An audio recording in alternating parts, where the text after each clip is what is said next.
Wala to dating container. Ginawan lang to yung isang hapon sa isang araw.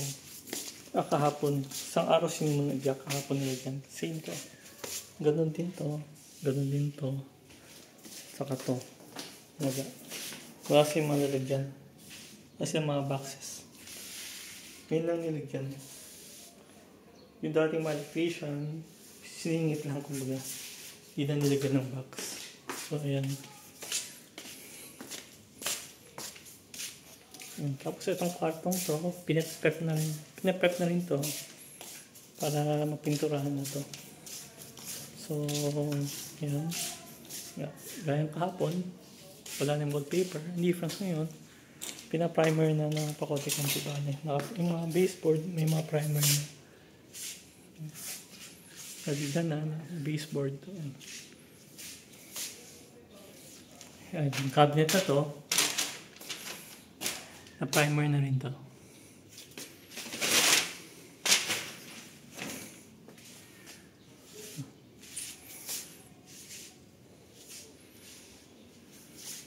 So, siguro in about 2-3 days time, ito naman next sa pinturahan na kwarto.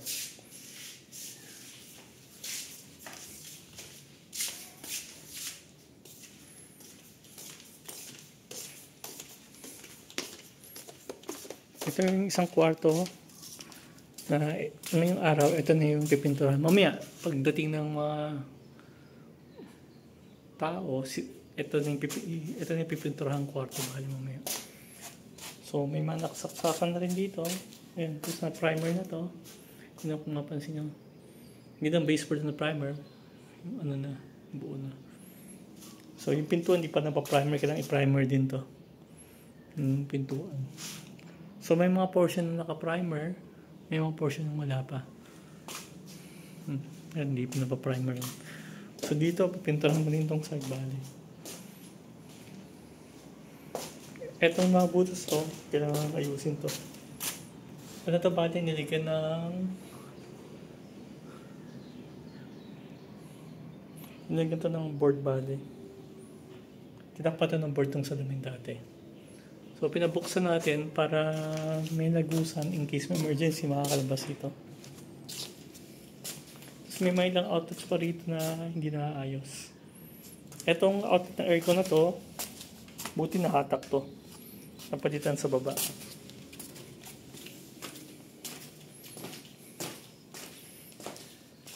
So, sa 5 kwarto, 2 kwarto yung nakatak yung aircon outlet.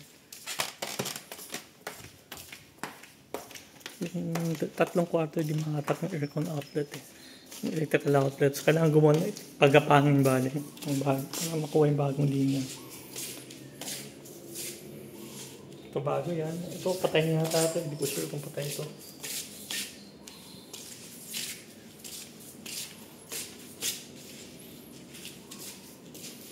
So ito yung kwarto na na tapos ang pinturahan. 2 coatings pa ito. Primer plus 2 coatings. So, na-coat na ito ng 2 beses. Pati yung ceiling. So, even though na-coat yung 2 beses, nakikita pa rin, visible pa rin yung mga marks ng epoxy. Pero okay lang yun. Kasi white ginamit natin. Mas di visible pag di white. Pero white yung gusto natin. Para mabilis magpalit next time ng kulay. Or maghanap ng replacement na kulay next time.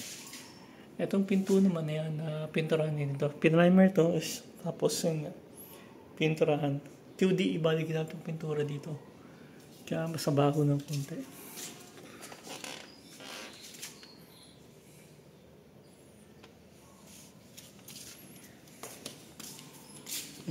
Yung mga baseboard dati, QD yan.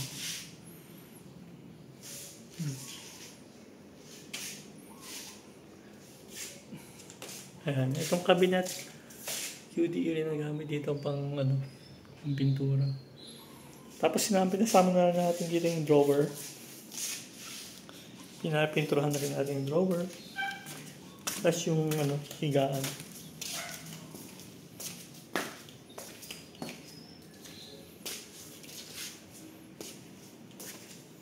At yung ito yung sa drawer. Ang isa lang kailangan pinturahan dito, ito. Pinto. May pinto pa pala rin. May crack na pala yung pintong to.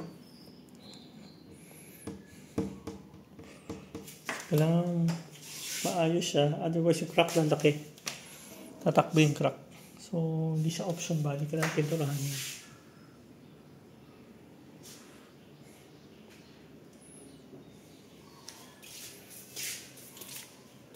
So, itong kartong ito,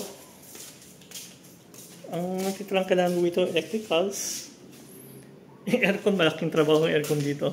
Isa sa mga kartong to, yung aircon di mahatak yung linya. Yun na mahatak. So, kailangan maghatak lang, maglagay ng bagong linya. Tapos padadaan nila dito sa baseboard. Sa may akit sa ceiling pa di halatado.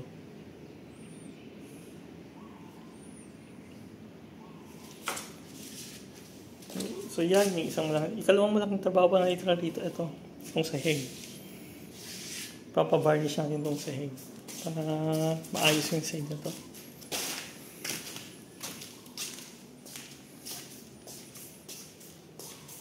So para maayos yung sahig na to, unang kailangan gawin, palitan yung mga sira. Yung mga sira dito, yung mga nabasa sira, bulok na. Once palitan, saka may pinturahan. Pero before pa pinturahan, sa sandpaper muna yan. Sandpaper, saka yan. Pipinturahan ng varnish pa.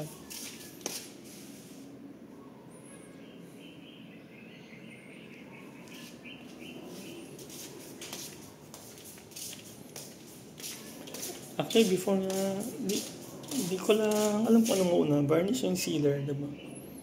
So, mas malaman ko sa trabaho pag kwentuhan ka. Pero may pinabiling sealer din sa akin. So, definitely, unang gagawin dito, sandpaper. Tapos, ayan.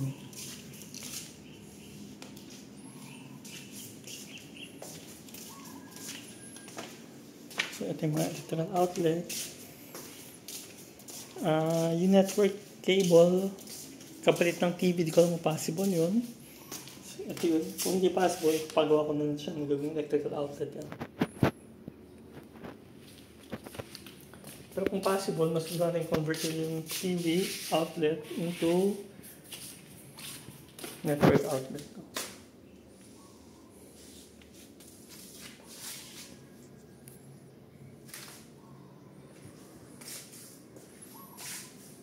So, ayan. Actually, itong kwartong ito may problema pa. Sa aircon na part, may mga bitak na dito, may mga crack na. So, kailangan maayos to. Kailangan ayusin to, lagyan ng waterproofing.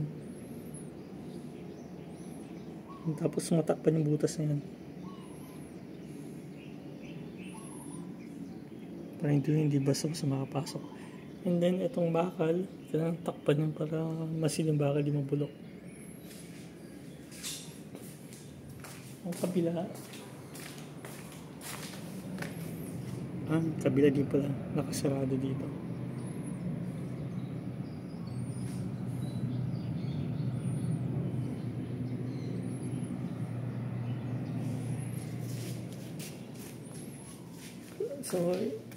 So basically, yesterday, majority ng ginawa, hatak ko ng linya ng electrical wire. Malaking trabaho ito ng electrical wire.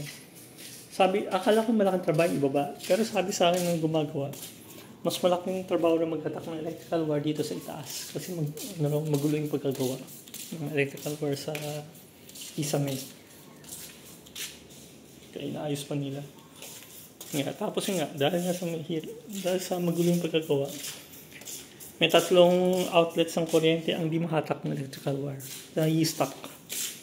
Kaya kailangan linya ng bago.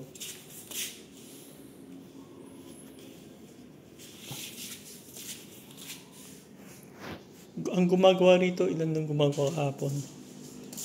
6 ang gumagawa. 3 sa electrical wire, 2 sa pintura, yung isa naman nilalagyan niya ng coal or charcoal pinipinturan niya charcoal yung ano, yung mga kahoy sa kisame, sa bubong. Para iwas sa anay.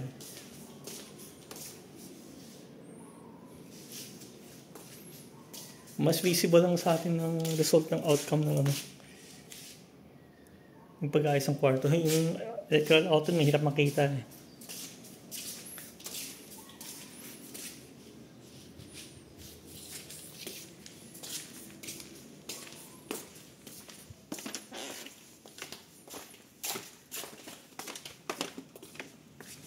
Ito ganun din. Maraming pintuan kailangan ayusin eh.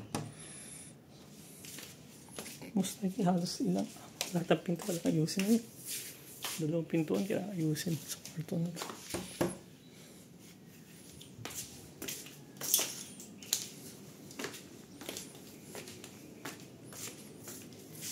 Ito mga baseboard na ito na crack. Kailangan yan. Ito yung itsura ng ano, ng ceiling dito. Medyo, ito yung mga itsura ng cracks yun. Kaya ina-epox yung mga cracks. Tapos yung mga mancha. Kaya isa sa mga dito magpipinturan. Kaya yung mga mancha. So, dito wala pa nagagawa except electrical. Sisimulan pa yung electrical dito. Hinatak pala. Ito. Nahatak ka yun. May nakaabang ng kapalit. So, yung dating linya rito, panay 12. 12 yung line. Pinagawa ko 10. Lahat ng condense auto pinakonvert ko ng 10. Aircon naman, pinakonvert ko ng 10. Dating linya 12 rin lang. May iba pang 14.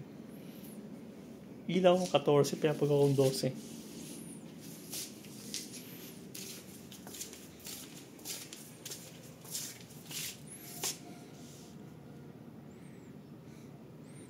Substance yung mga linya ng tao.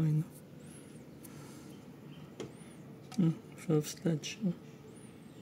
Parang sa tibay. Yung dati kasi matagal na. So, malutong na bis matanggal.